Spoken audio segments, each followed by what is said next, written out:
দিদি, ওই দেখো, ওই যে দুজন রাজকুমার।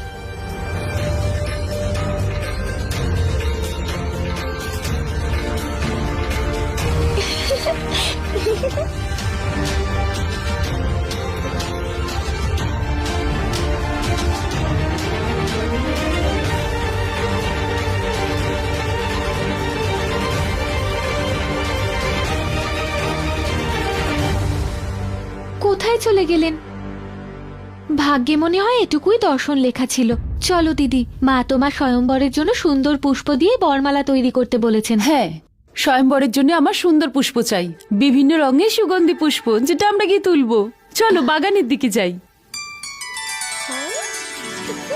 আমি বলছি, এই সবকিছুই রাজকুমারের জন্যই করছেন। দিদিকে বেশ প্রভাবিত মনে হচ্ছে। তুমিও না উর্মিলা, কি সব ভুলভাল কথা বলছো?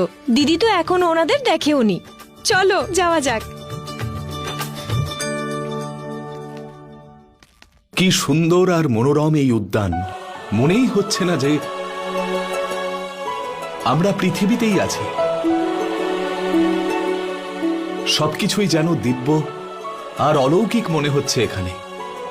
অলৌকিক এই উদ্যান নয় দাদা, আপনার ব্যক্তিত্ব।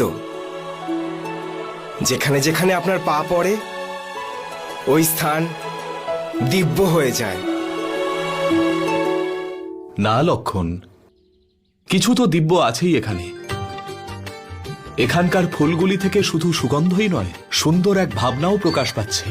এই পাখিদের গুঞ্জন যেন আগামী জীবনের আনন্দের গুঞ্জন। কিছু তো দিব্য আছে এখানে, যার জন্য আমার দাদা একজন যোদ্ধা থেকে কবি হয়ে উঠেছে।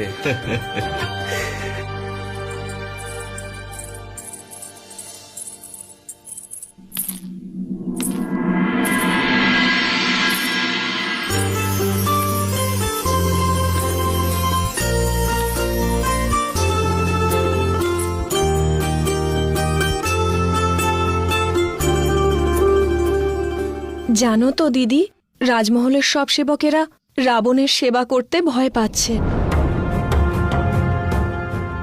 কেউ ওনার কক্ষে একা একা যাচ্ছে না। সবাই ভয় পাচ্ছে যদি তারা কোনো ভুল করে ফেলে আর রাবণ যদি তাদের উপর রেগে যান। ওহো মান্ডবী, রাবণের কথা বলা বন্ধ করো। আমরা অন্য কোনো বিষয়ে তো কথা বলতে পারি। এখন ওনাকে নিয়ে কথা বলা ছাড়া আর তো কিছু বাকি নেই। তুমিও শ্রুতকীর্তি। দিদি, ওই যে রাজকুমার।